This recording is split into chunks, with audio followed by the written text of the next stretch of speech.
This is an impromptu video that I have to make because I just have to share the reality um, of my life. I have to share the reality of my experiences of these energy exchanges that we take for granted. I just want to share. I gotta unplug this for a second. I gotta make this a short live because I don't want it to die out. But long story short, just to give you guys a backstory. Uh,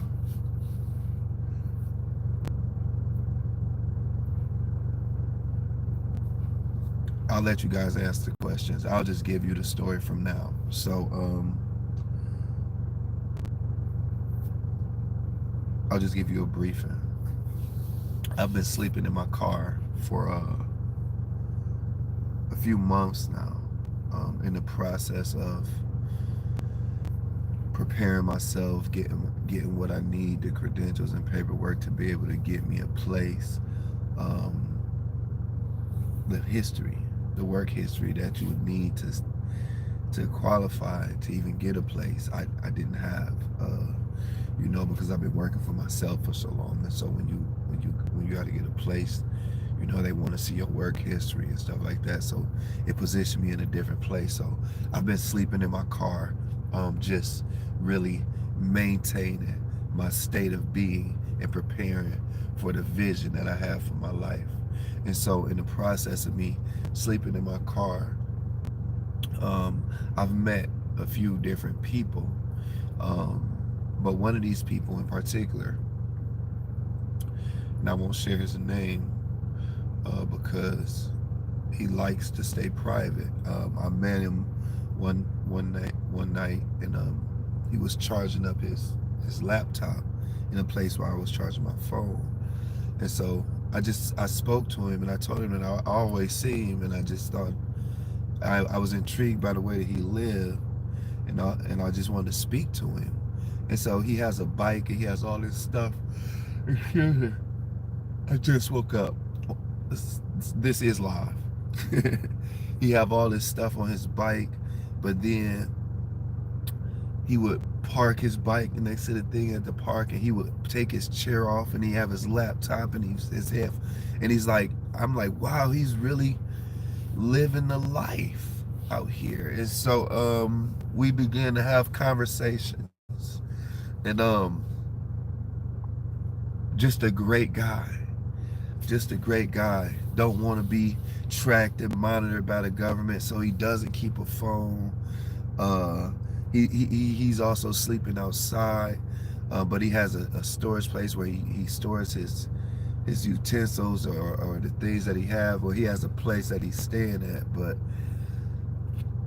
it's not a house per se. And so he can still use his appliances, and one of the appliances that he told me about was a bread maker, and so he makes his own bread. And anyway, long story short, I was asleep, and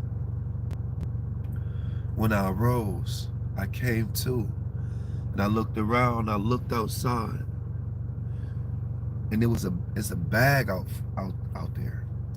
So I'm like, what the heck? Somebody walked up to my car and put a bag there, and usually people don't usually nobody knows I'm here. Nobody ever comes over here. No, none of that. So when I seen the bag, it immediately made me say, okay, I need to get up out of here. Like somebody's on to me. They obviously came over here. They seen it. They seen me. Somebody's bag is right there. I don't know what's going on. So I'm beginning to pull out. But as I'm pulling out, I see something in my rear view, in my mirror. And I look back. Something just said stop. So I stop. I look over, and it's him. I forgot that I told him where I be at night. And so I'm like, what? He like, hey, I usually wouldn't do this, but I brought this I brought this stuff for you.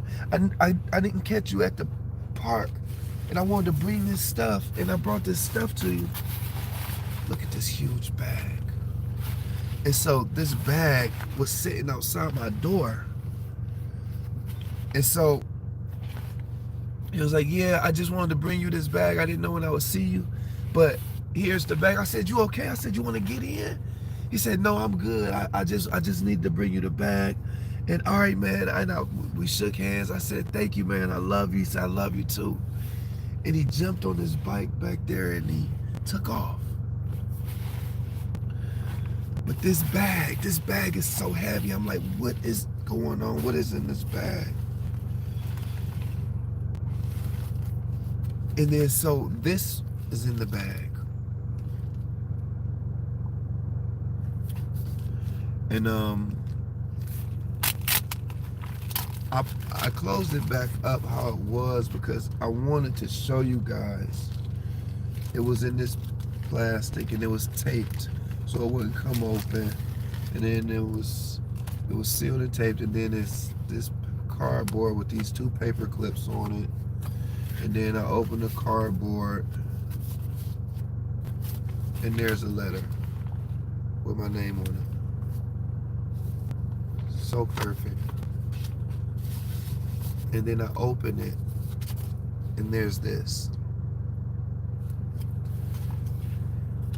And I'm opening it and it says Sunset City View, Garfield Heights. That's a suburb near here. And I open it and then I turn it around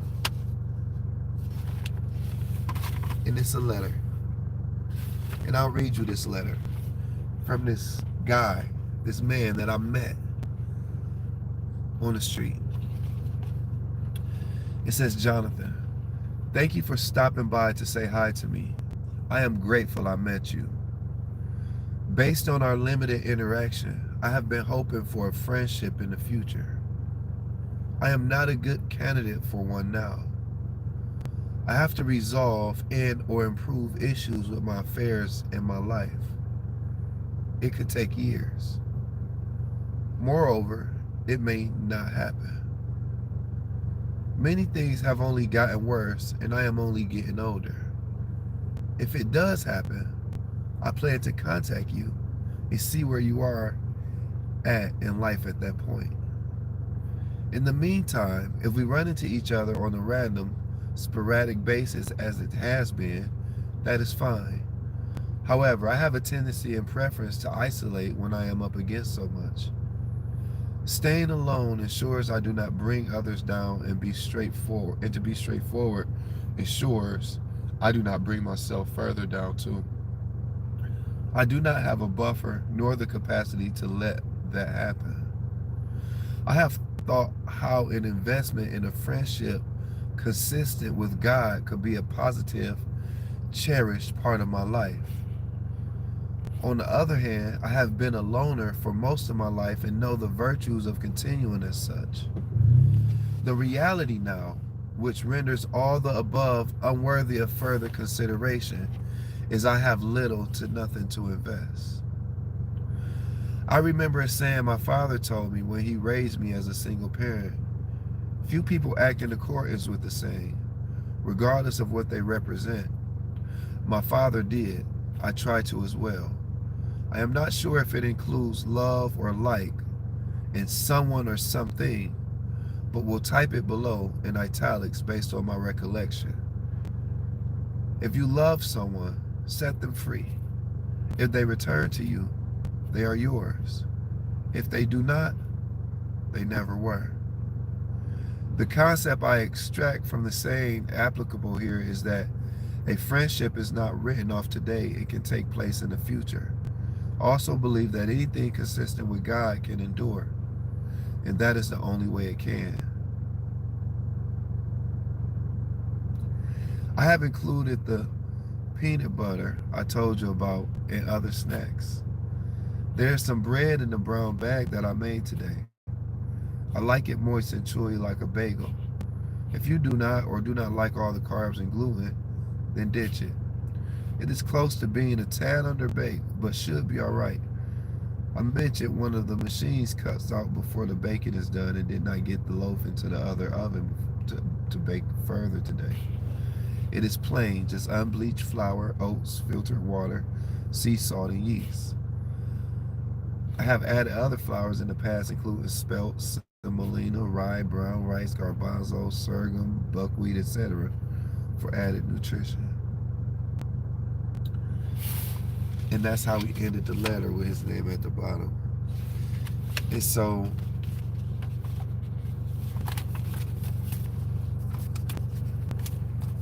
I have to put my letter back into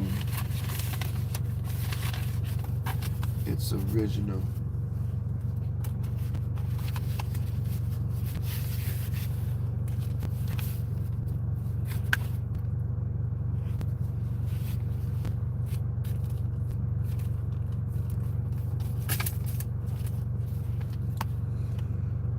And I want to show you guys what's in this bag.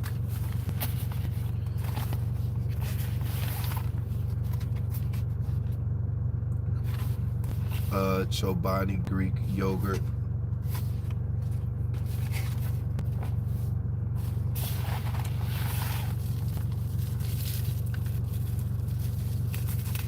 What the?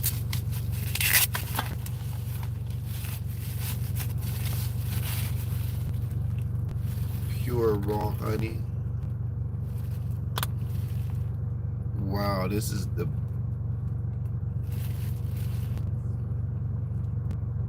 wow, this is some of the best honey I've ever. Pure raw honey. And everything is wrapped in bubble wrap. Mind you, I said I met this gentleman outside.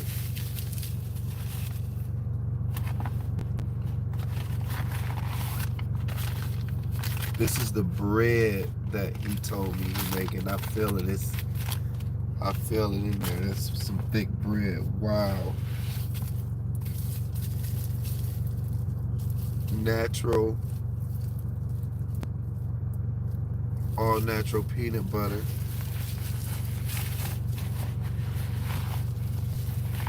More all natural peanut butter.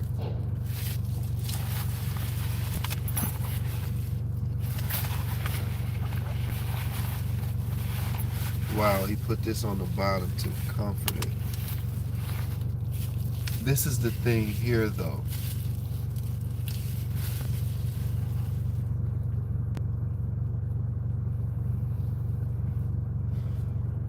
This man brought me pomegranate juice. 100% pomegranate. Look at this, y'all. 33.8 fluid ounces of all natural, no additive, 100% pomegranate juice. No preservatives, no colorants, no stabilizers, no added sugar, no artificial additive. This man brought me. This is so significant because we had a conversation and I told him how I used the pomegranate juice and different astringent juices to detox my system. This man remembered that enough. And again, he doesn't drive a car. He drives a bike. And he rides all around the city on that bike. And all of these jars, glass jars, he carefully wrapped.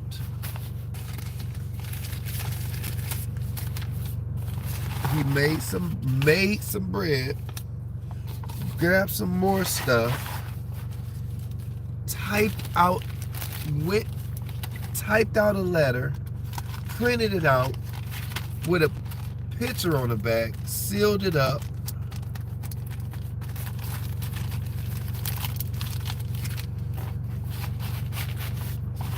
put it in this bag,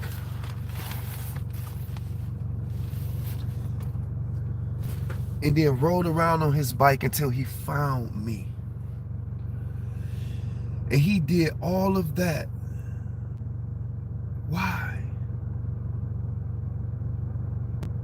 Well, I'm gonna give you my understanding of why. This man who appeared homeless was intriguing to me, and so I would make it my business to speak to him, to put myself in his environment, to speak to him, because I wanted him to know that somebody loved him, somebody care about him, and somebody's thinking about him. And so it's been days since I've seen him. In the last conversation that we had, he told me about the peanut butter and that he was going to bring me some peanut butter. But my life has been positioning me in different places where I'm positioning myself to be where I need to be for my daughters, despite my situation. And so he thought enough of me to come all the way up here. It was 5 o'clock, 5 a.m. when I noticed the bag outside my car. And I immediately seen it and thought, let me get out of here. But it was somebody who met me on the street that I told where I would be. They met me here to bring me these gifts and to bring me a letter explaining to me they position. If that's not honor, if that's not of God, I don't know what is. I know that I've been chosen. And I know that I've been chosen because once I answered the calling on my life, it got louder and louder and louder. And now that I've accepted and I've chosen to answer the call, I'm being affected in places that Grand Rising, peace and love, beloved. I'm just grateful and honored to be here. You got to watch this live video from the beginning so that you can understand the context of what I'm sharing. I'm just so overwhelmed right now because I've been practicing these spirit rituals and taking these visual images as I drop off into sleep. And as I rise, the manifestations are flowing. All of the good that my heart desires flowing to me, is avalanching to me. And I'm just grateful in this moment. So I just wanted to send out good vibes, peace, love, and harmony to you. I speak peace, love, and harmony over your life. The only thing that matters is who you're becoming. What you're doing don't matter, because it's not what you do that changes the world. It's who you become. Become your greatest and your most natural and your highest self. Until then, peace and love. I love you. Have a divine day.